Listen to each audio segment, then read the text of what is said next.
Good evening, everyone. Welcome to Genpact's webinar. It is an immense pleasure for me to welcome you all to Genpact's Dare in Reality Challenge. What is this Dare in Reality Challenge? This is the question I frequently get on my chat window from all the users. And today's webinar will provide you all a much more insightful information on this. As you all know, Dare in Reality Challenge is a kind of open innovation program, an opportunity for startups, students, and digital enthusiasts to come up with disruptive solutions to common global business challenges using new and emerging technologies in artificial intelligence and machine learning. Working on a real-time problem for an industry or customer is always a big opportunity for everyone. And possibility of partnering with Genpacts to address this challenge and working closely with Genpacts practitioners in each domain would be an exciting engagement to explore. So today's webinar will be a big opportunity for all of us to seek clarifications around the specific use cases, and the agenda for today's webinar will be, so can we see the agenda please?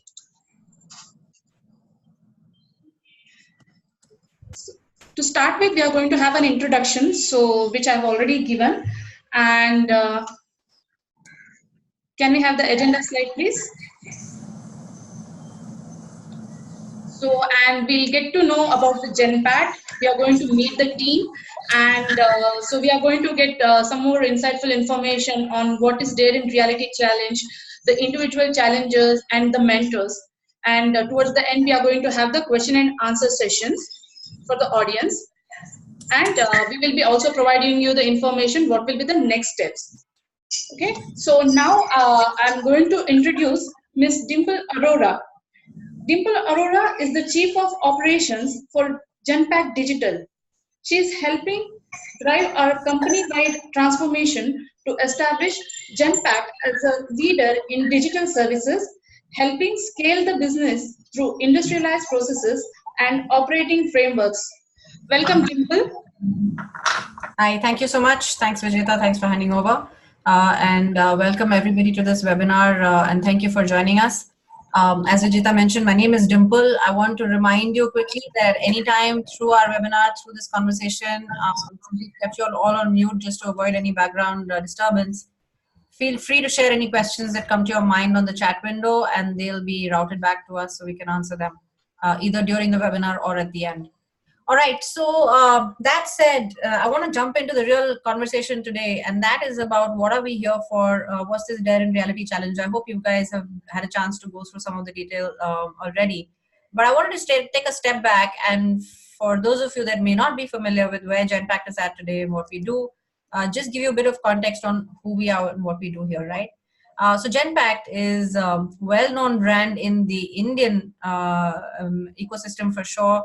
We are a global business process management firm. We work with the top Fortune 500 companies in the world, helping them transform their middle office and back office processes. A lot of which, for example, in the finance and accounting area, or it be in the banking and capital markets area, insurance and claims, etc.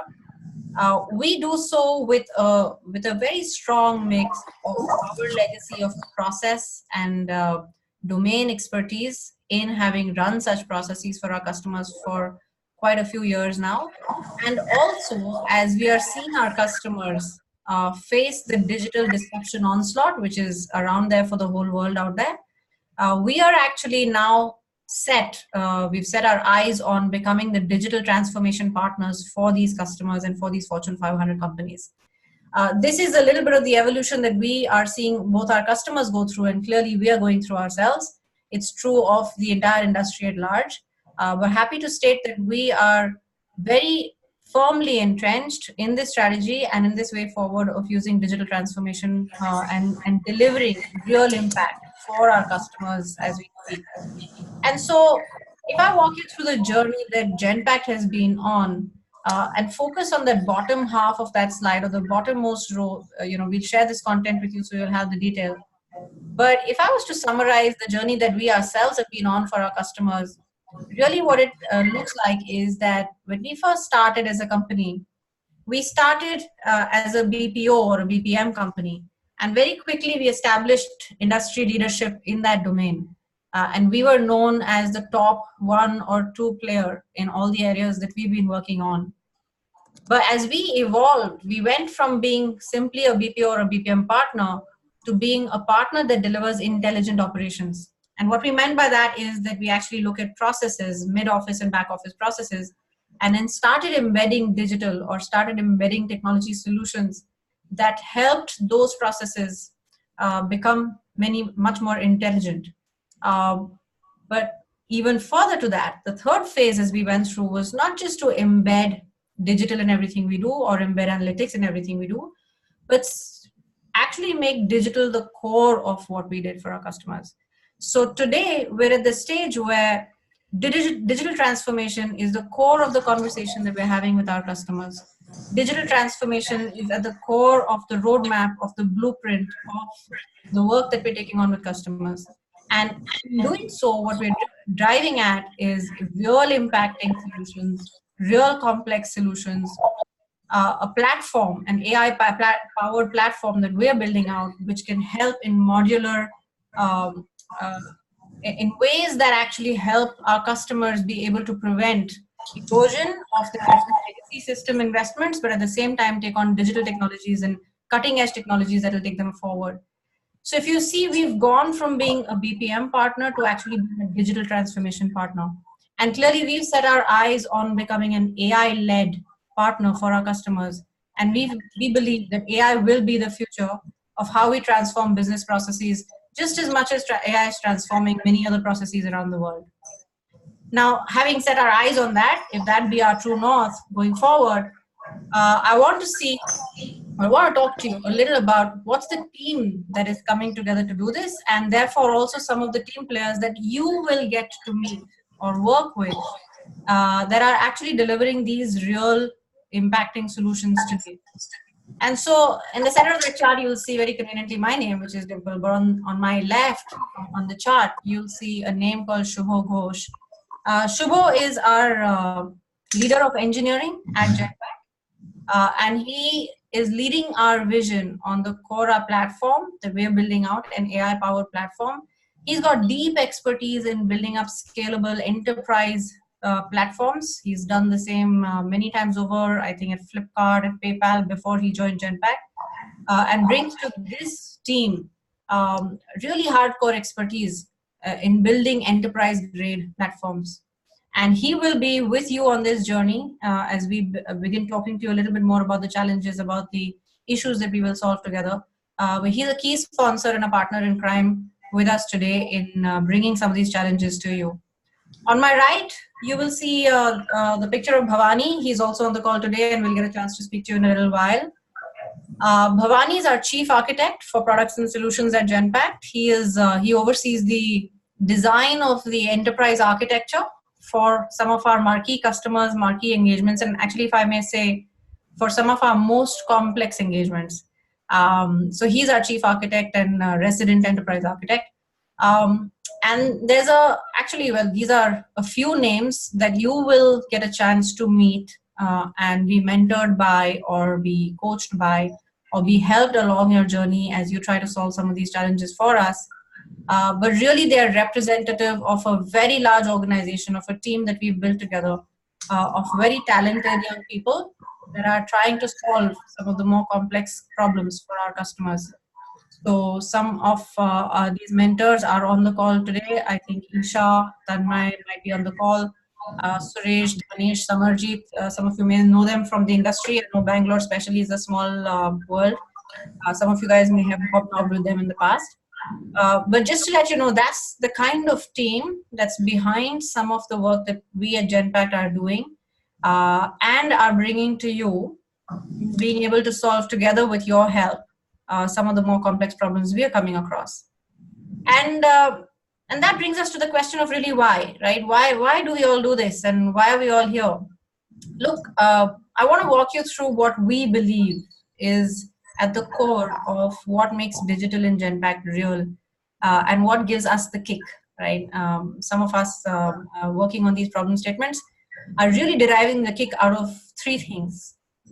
One, we believe we've been able to establish at Genpact a very curious and very startup-ish kind of culture, which, while Genpact being a large mothership of more than 90,000 employees, here's a small group that's really steering that big ship forward and bringing through disruptive thinking, innovative thinking, curiosity that is enabling some of the more disruptive thinking that we take to our customers. And so we work in an environment that's really agile. We work in an environment that gives us a seat at the table. It's an environment where all ideas are considered good, and not invented here syndrome simply doesn't work.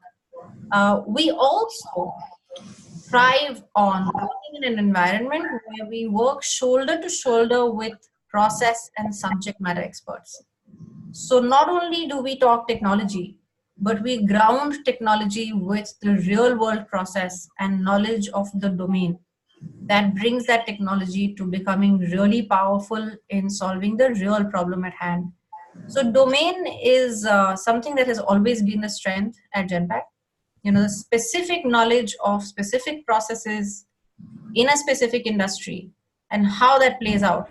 Therefore, how do you bring technology to solve that specific problem? That's the power that we get from rubbing shoulders with the domain experts who sit by the side of our digital experts in driving these solutions.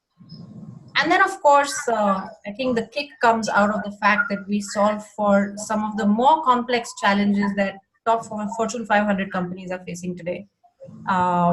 Sometimes we forget the power of doing that, right? Because when we build solutions, those solutions are replicable and they impact multiple thousands, millions of transactions.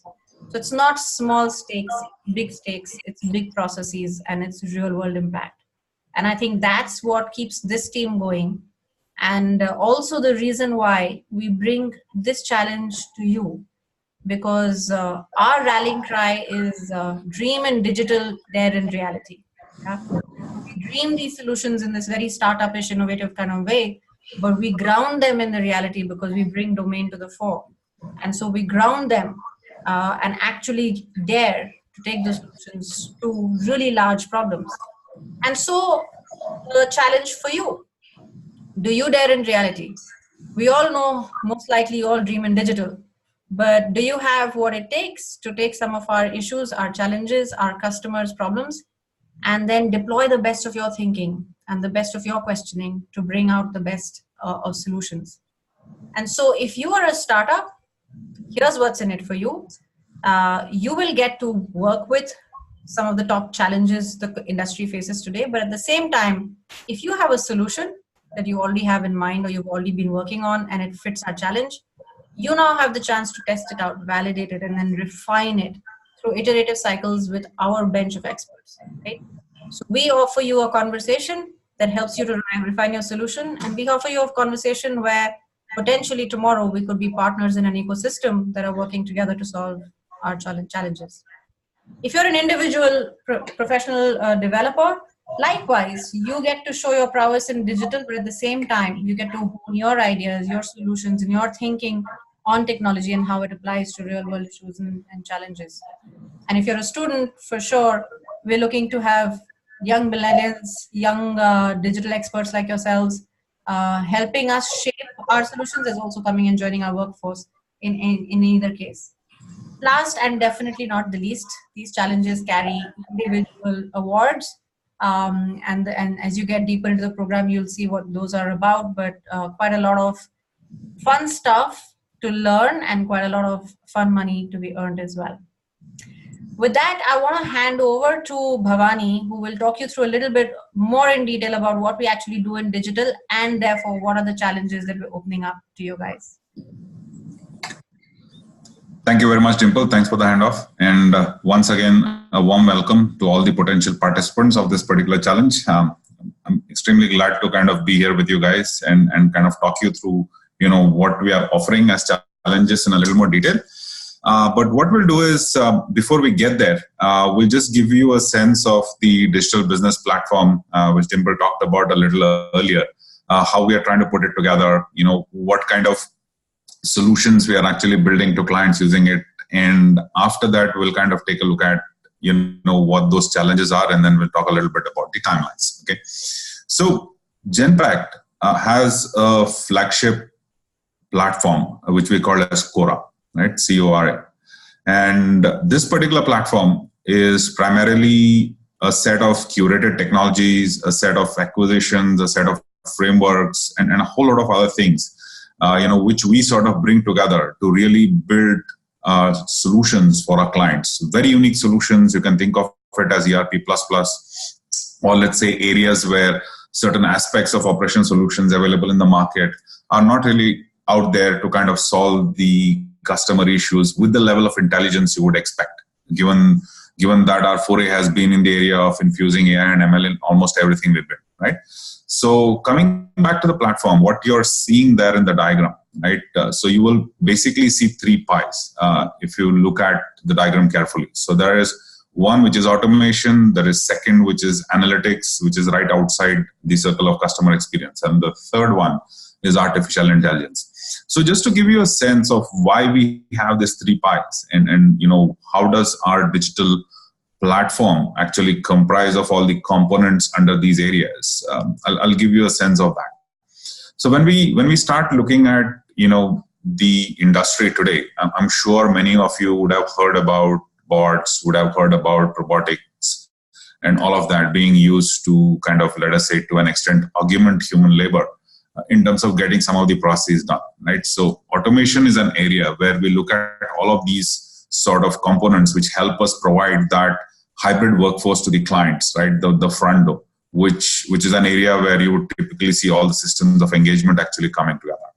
Now, this sort of front door piece as a part of the pie is actually supported by 2 core areas again. One of them obviously is analytics, and the second one is artificial intelligence. And to talk a little more about these areas as a part of our core platform, so analytics, as you can imagine, is a set of components, a set of frameworks, some of our own IP, a whole bunch of products, etc., which actually help in solving clients' problems or building core frameworks to, let us say, provide machine learning algorithms for use in applications, for dealing with big data, for ensuring that data and governance and all of these areas are taken care of. Plus, the customers do have areas or capabilities where they can experiment with hypotheses and the data and build more intelligent systems. So the whole area of analytics actually deals with that. As far as AI is concerned, it's a bunch of cognitive services which we leverage to provide human faculties to our solutions. So that's what is the AI piece on the previous diagram. Now, talking about leverage that particular platform to solve client problems, to the point which Dimple was on. So we basically approach most of our client problems with a good combination of our knowledge, our deep experience we have in the domain. And then this digital platform is actually the conduit which we use to kind of provide these solutions to clients. So some of the problems that you've been solving in the market, one of them is in the area of pharmacovigilance, where we help pharma companies actually ensure that their drugs are more effective in the market.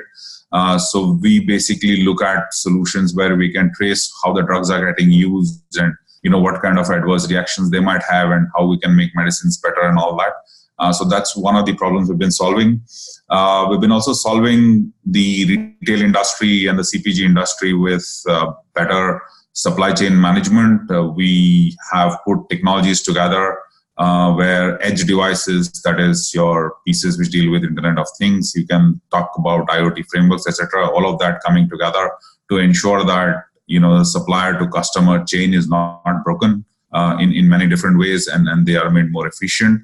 I'm not sure how many of you have sort of looked at Formula One racing using electric cars, but the Envision Virgin Racing contest is actually a contest for Formula One racing using all electric engines. And we've been working with teams here. In fact, we helped one of the teams actually win the contest with all the analytics we supported it with.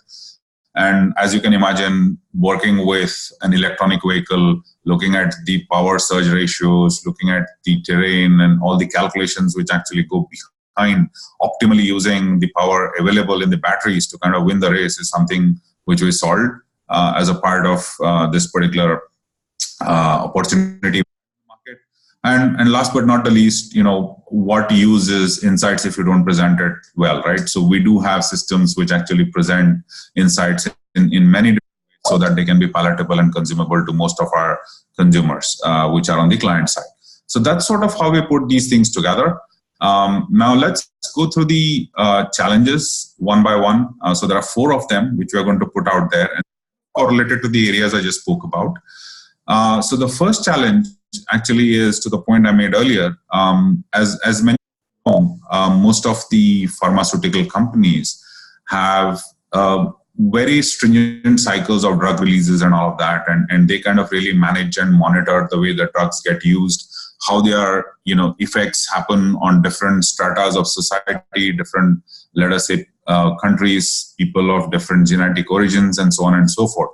And many a times you would potentially see that drugs are not, I would say, reacting the same across the geodiversity we might have, or the DNA diversity we might have amongst people, due to various reasons. Now, what typically happens is when drugs are not doing their job, if I can use the simplest phrase there, you get something called as adverse drug reactions, which are basically wrong reactions to drugs which you don't expect. And what we are looking at as far as this challenge is concerned is primarily figuring out, what are the signals you're getting around bad drug reactions on social media.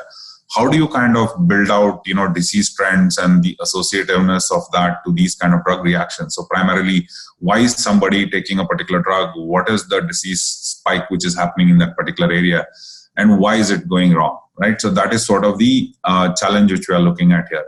And mind you, most of these challenges are primarily going to be gauged on how you come up with your constructs for business value, what does the design and architecture look like, and what kind of real disruptive innovations you would bring in to kind of really, let us say, give bleeding edge technologies to the market. So that's the first challenge for you. We'll take more questions as we towards the end of the session, so we can probably dig into the details there, but I'll breeze through these challenges quickly so that you have a sense of what those are. The second challenge primarily is an interesting one. Now, as many of you know who probably worked on software, you would always want to know what is the before and after when you, let us say, build a new version of code, right? Now, that could be in the area of user interfaces, that could be in the area of APIs, it could be in the area of machine learning models, and so on and so forth. So this whole aspect of figuring out what is better or what is bad from the previous version to the current version is a concept which is called as A/B testing, which probably many of you know. So what we are looking at is primarily a unified sort of a framework which can help you do this kind of testing across at least 3 areas. So one is UI, second is APIs, and the third one is APIs actually which are hosting machine learning or AI models. Now, mind you, in the industry, there have been many different frameworks which have been available. They have all been disparate and non-integrated. So we're looking at some of you trying to solve this problem and come up with a solution which can tackle all of these things together. And further, what we're also looking at is what kind of analytics you can provide in terms of sensing what was there before, what have been the reactions to that, in terms of, let us say, responses to the user interfaces or performances of the UI and so on and so forth, and then providing all good metrics so that we can figure out whether the new version is worth releasing to the market, yes or no. So that's what we are looking at as far as the second challenge is concerned. The third challenge is also an interesting one. Now, this basically deals with almost everything about data. Now, as many of you know, when you are, let us say, doing analytics, you will bring data from multiple different systems. You will try to put formulas on them. You will try to aggregate them. You'll try to average them. You'll try to do a lot of, I would say, jugglery with that data to kind of really provide some of the insights, right? Now, bad data is equal to bad insights, I think, which many of you already know. So what we are looking at as far as this particular challenge is concerned is how can you solve this problem of really going into the source systems, trying to profile that data, and then figuring out, what are the anomalies which exist in that data for use in certain types of analytics, and whether there are certain things which can be recommended by the system you build, which can tell you what to do with that data to make it better so that it can serve better analytics. That is the third challenge for you. And the fourth one primarily is also another interesting piece, which goes into the area of machine vision. So as you know, most of the cognitive APIs which different companies are building today, they are all about putting human faculties into computers. And one of those human faculties is the intelligence we have in our eyesight, which is our vision. So we essentially use systems which can use some of those faculty traits in recognizing what is there in pictures, in PDF documents which might be scanned and so on and so forth, get data from there, make sense out of it, and then put that into operational systems. So this whole area essentially is called as OCR, or optical character recognition, as many of you know. And if you've been through systems which actually do optical character recognition, you essentially would have probably seen the amount of errors which many of these systems have to deal with the moment it sees something which is unknown, or the moment the system sees something which is not trained for. So what we are looking at as far as this particular challenge is concerned is, while those challenges do exist, we are looking at, a group of you building out solutions which can reduce the amount of human intervention which is required when something is recognized by a system like this, right? So that is sort of the challenge out here. And what we're looking at is, basically you're using Tesseract as one of the core components and trying to build a solution, an OCR solution, which can be really adaptive to figure out, which figures out on its own different formats, different objects, its data elements, and so on and so forth, and provide the objects for the consumption. So that's the fourth challenge for you. So this is basically a synopsis of all of the challenges we have on the table. And now quickly to kind of look at, what we are looking at in terms of timelines. So we kind of launched the challenge over the past few days, before Independence Day. And what we're looking at is you working through your ideas, your solutions, and providing us with a few artifacts around it.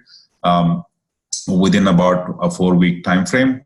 So we're looking at the time frame of August to September for us to kind of really get a sense of what is the solution you're trying to build.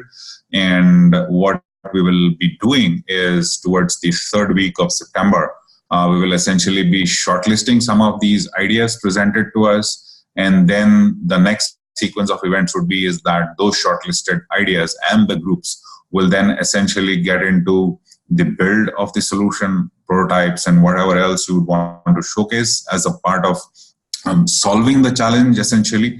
And what we will be doing after that, obviously, is looking at shortlisting the winners, which will essentially happen sometime in the middle of October.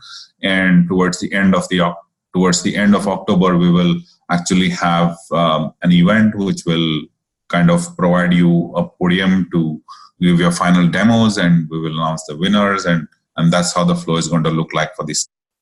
Okay, so that said, what we can do now here is I will hand it back to Vijayta, who is the host, and we will see what questions you have and what help we can give you on the challenges within the time frame of this particular meeting. Sure, Bhavani, thank you. Thank you, Bhavani. So, Bhavani, moving on to the questions that we are receiving from all the participants of today's webinar. So, I think there are a couple of Genpact employees as well, and they want to know if they are allowed to participate in this particular program. The Genpact employees are not allowed to participate in this program. Sorry about that, because this particular program is only open to non-Genpact employees. So any of the Genpact employees or its affiliates cannot participate in this particular program. Okay, and so coming back to so I'm asking this question from the students' point of view. So do you have any a kind of suggestion or a tip for any students to keep in mind while building the solutions for it? Any particular language or the programming language you want them to use to get better results? That's a fairly broad question. Now it depends on which challenge and which area of the problem you're trying to solve. But my advice here is that first understand the problem, right? And then analyze, I would say, the and the languages which apply, in terms of solving the problem, because here speed is of an essence. So we don't have any particular saying that, hey, go and solve this problem only in Java or go and solve this problem only in Python, etc. I think the choice is entirely yours. So like I said, as long as the solution has, edges in all the three areas we are looking at, primarily in terms of its architecture, its business value, and its innovation, in being disruptive, I think as long as those key criteria are met, I think we should be fine. Okay, thank you, Bhavani. And so one more question is who will own the IP? So whenever you get the solutions, and how do you evaluate the IP, on what basis? That's a legal question. I'm not officially supposed to answer it, but there will be, I think, a set of terms and conditions which you can go through when you sign up for a particular challenge. But the short answer to the question is that the IP, till the time the solution is built, will be with the folks who are building the solution. But there is a caveat there that Genpact has the first right of refusal. So what that essentially means is that if you want to take this IP and sell it to somebody, then the first set of consultations will happen with us. And if we kind of do not want to kind of, let's say, pick the IP or buy it or do something, then it will be up to the solution developers to kind of do whatever they want with the IP. Now, mind you that this is not legal language. The legal language is actually written in the terms and conditions, which you will see when you sign up. But this is the gist of it. Okay. So Mr. Sanket is telling that he's currently pursuing MBA and have previously worked in the IT domain as well. So being a business student, his question is regarding the challenges. So are these challenges based on providing hardcore technical solution, like involves coding, or do you expect generic business solutions? Yeah, I think the solution, like I said, they will be basically measured on three parameters, right? So the first one obviously is, how good is the sort of area of domain and the edge you're bringing as far as that particular solution is concerned, right? The second is obviously the strength it has in its architecture. And the fourth area, obviously, innovation quotient, or the what kind of disruption you bring to the table. So what my recommendation would be is that if you're somebody who just wants to focus on the business side of it, you can certainly kind of look out for other people to participate who might be on this meeting if you want to focus only on that area. But the short answer to your question is that we are looking at a solution which is end-to-end, which has domain knowledge in it, plus code, of course. Yeah, so maybe, if he is having a generic business idea, he can choose some core technical guys as his team members and develop the solution around it, and then he can, submit. Absolutely. Sense, yeah. Absolutely. So this is what it is all about, right? And like Dimple mentioned, see the three categories of groups whom we are appealing to out here to build out the solutions for the challenges we put up are primarily startups, whom we would like to work with as partners potentially in the future. Second is a group of professionals who would want to get together, as a team, maybe from different walks of life, right? Get together and build a solution, perfectly fine, right? And if it's a group of students who want to kind of try their hands at, taking a crack at these challenges, sure, why not? And if it's a combination of both, yeah, I think we're still okay. Yeah. When I say combination of both, if it is professionals plus students, I'm saying. Yeah. So moving on to the next question. So what are the acceptable social media sources for pharmacovigilance challenge with respect to research and solution ideation? Fantastic question. I'm not sure who asked this, but a fantastic question. So as far as social media is concerned, I'm 100% sure that some of you would know that you will have challenges in sourcing, a whole lot of social media to kind of make your algorithms, pretty stringent, the way I would look at it.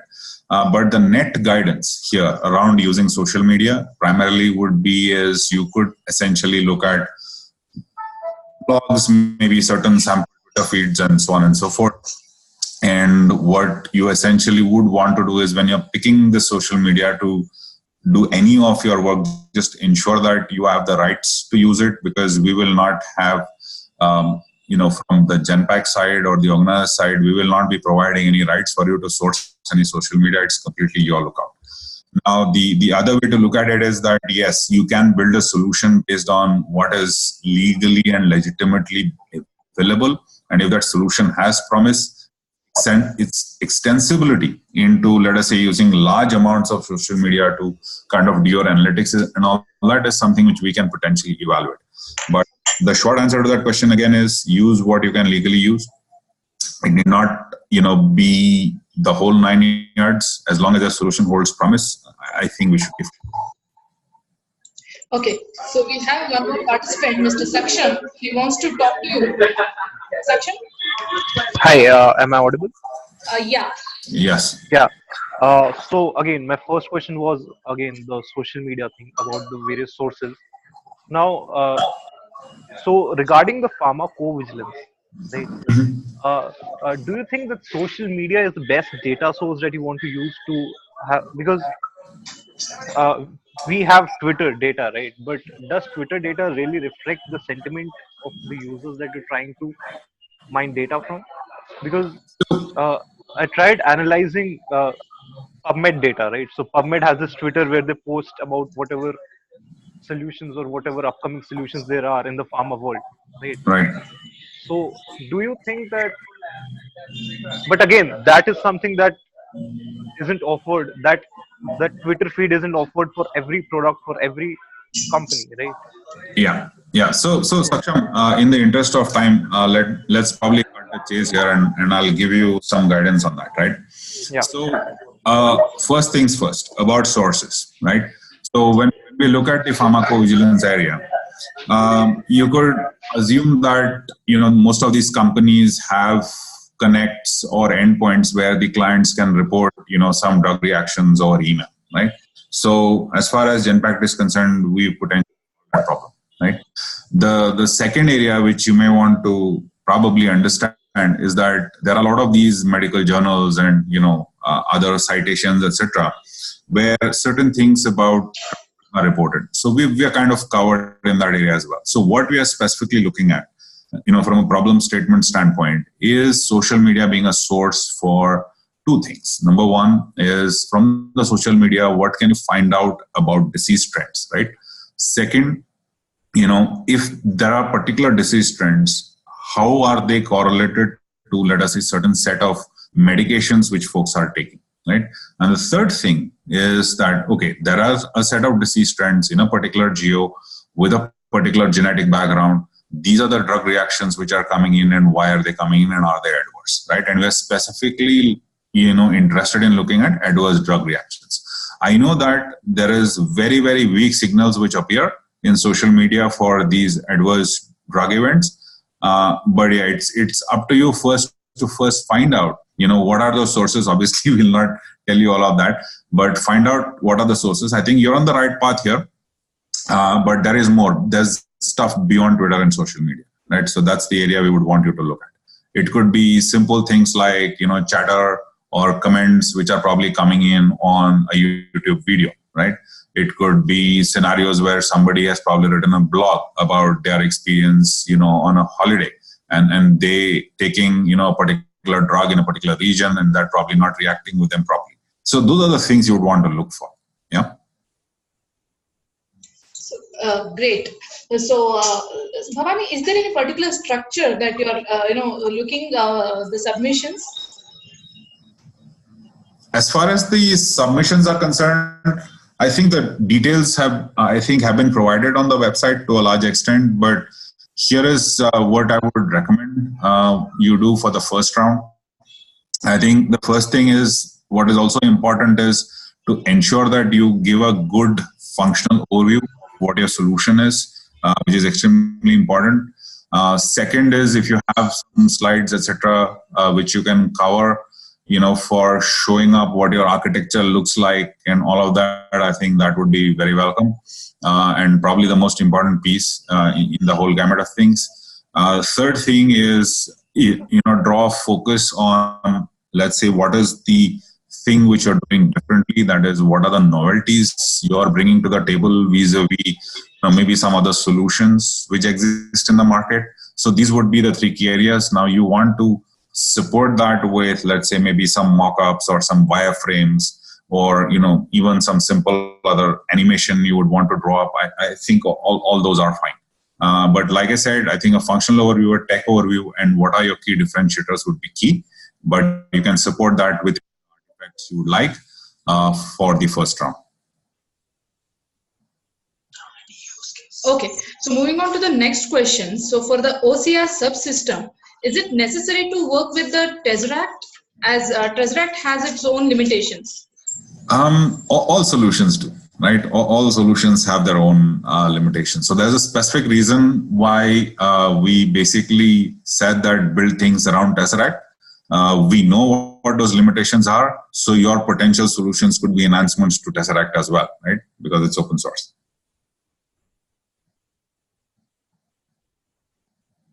Okay, so I think Saksham wants to clear one more doubt. That's a cute picture is got out there. Yes, Saksham. Yeah. Hi. Yeah. So this question is regarding the OCR application. Mm-hmm. Now, we've seen a lot of contexts and hackathons, a lot of different startups trying to combat this particular problem. They have Yeah. that OCR, right? Yeah. And it's a very challenging problem, primarily because of the lack of context you have, right? Yeah. So, do you think that you will be able to provide because if we have a targeted context that we could focus on, then the OCR problem becomes a bit more manageable, because just adding layers to your neural networks will provide you some more accuracy, but there's not a lot of benefit. Again, there has to be the manual hand checking that you'll have to do. Yeah. So you're right, Saksham. See, the thing is, we are not saying that there will be zero manual handshaking, right? Right, of course. So what we are saying is that even if you can reduce, let us say, the human interventions by 10%, right, or 20%, can you imagine the value it will give to a company?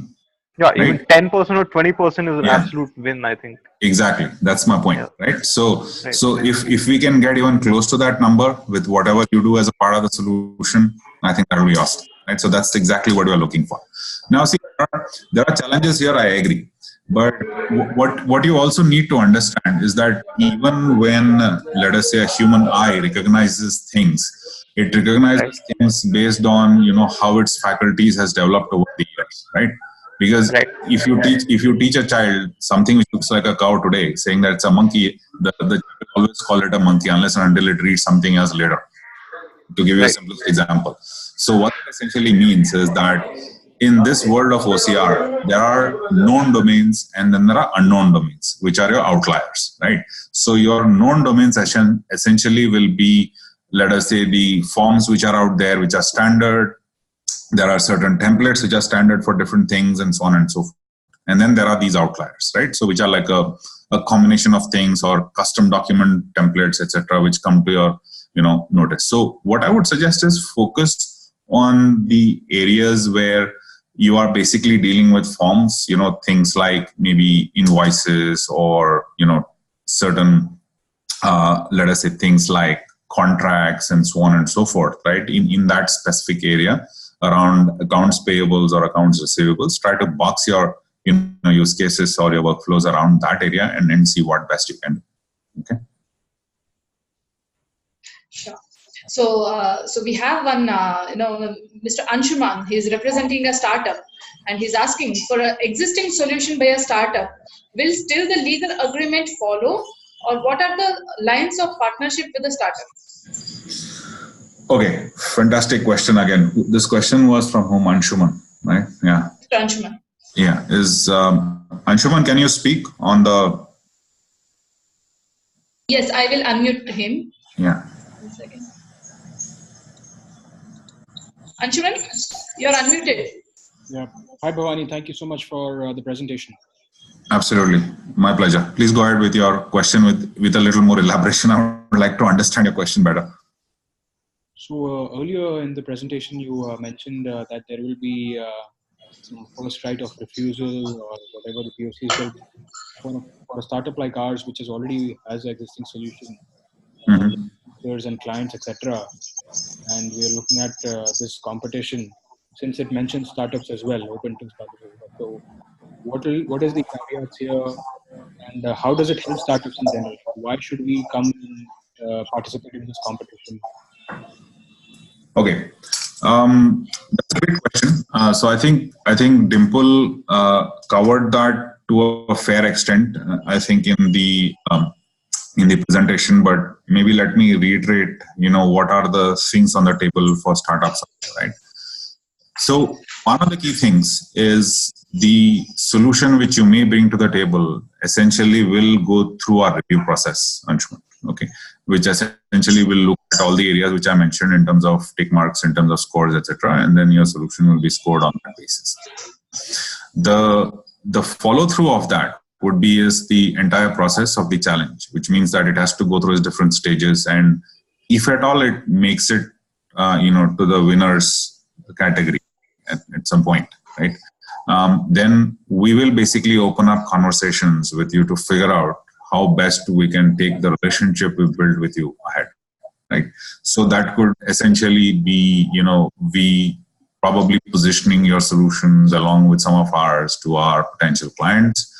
It could essentially be a discussion to, look at what, maybe investments we can make in your company, or it could be a scenario where we might have conversations with you about an acquisition. So that is all TBD, right?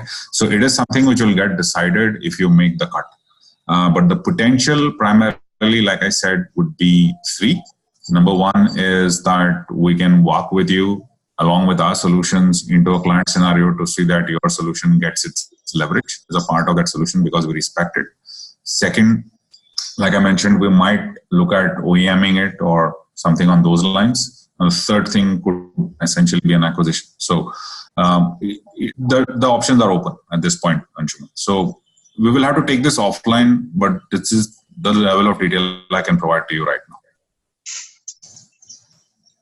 Okay, so there are some repetitive questions which I think we can omit right now, and so we will be sharing the recordings of this webinar with all the participants, so they can always go back to this recording and they can give their answers.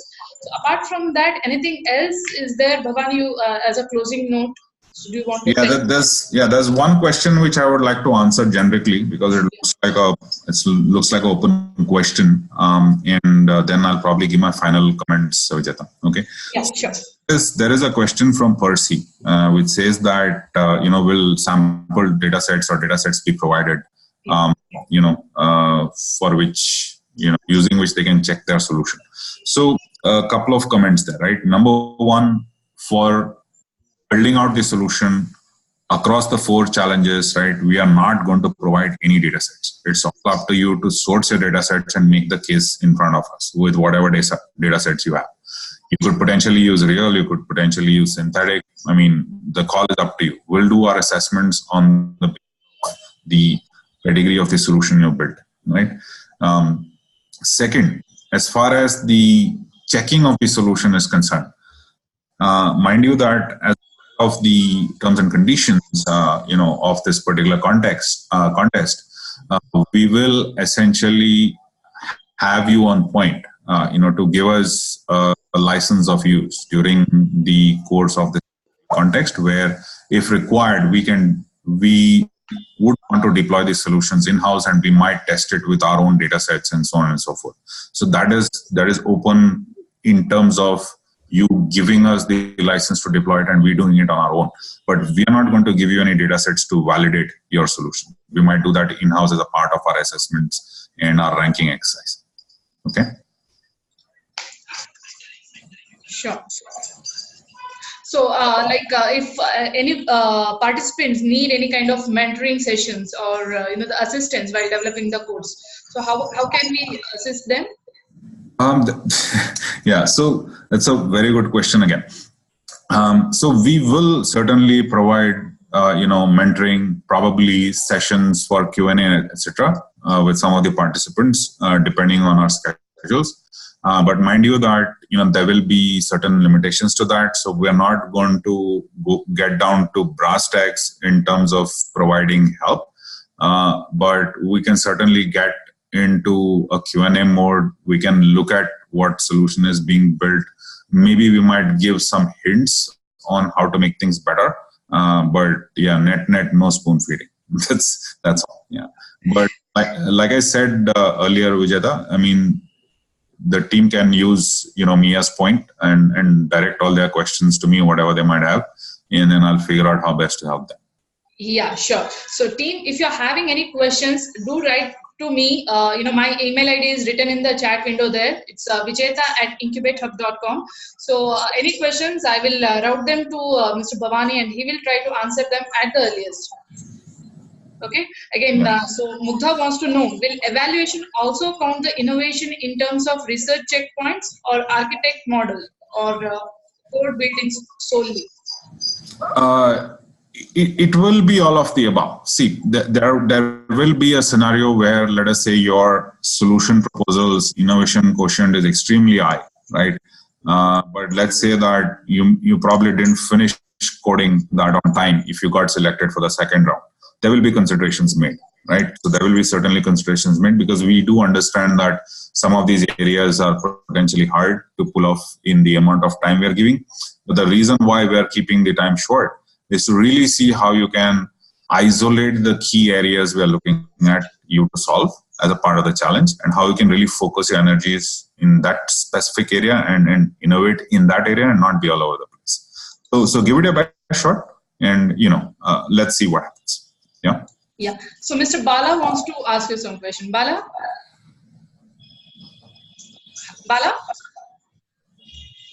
You can ask your question, Bala. You are unmuted.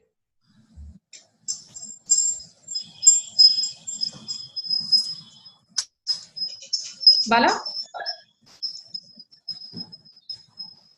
Or else you can type your question also here. I think we are approaching towards the end of the session. So, Bala, are you there? So, till he comes back or he gets a chance to, correct his audio. So, any closing note, Bhavani, you have? Yeah, I think, there are a couple of things which I wanted to, leave the team with, Vijayta, so that, people don't kind of really get overwhelmed with the challenges. And second is be extremely focused, like the point I was on earlier. Mm-hmm. So first and foremost, team, what I would like you to do is ensure that you understand all the challenges very clearly. Right? Second, figure out which is the sweet spot or the exact problem area you're going to tackle, given the challenge and the verbiage around it.